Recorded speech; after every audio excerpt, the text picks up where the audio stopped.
You're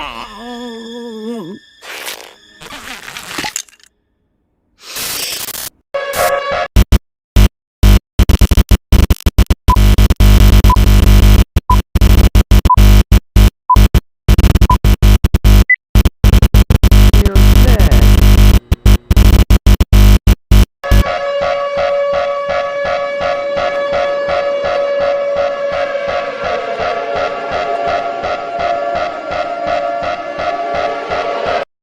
Kapag sabay mong ihuhulog ang brick at feather, ang brick ay unang tatama sa lupa dahil ang flat shape na hugis ng balahibo ay kumakalat at bumabangga sa mas maraming hangin.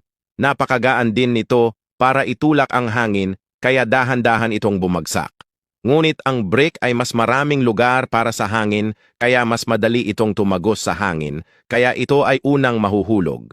Ngunit kung ilalagay mo ang dalawa sa isang vacuum chamber at aalisin ang lahat ng hangin, walang makakapagpabagal sa alinman sa isa. Talagang hinihila ng gravity ang lahat pababa ng sabay-sabay kahit gaano man ito kabigat. Kaya habang magkatabi silang babagsak, mahuhulog pa rin siya sa iba at iiwanan kang mag-isa.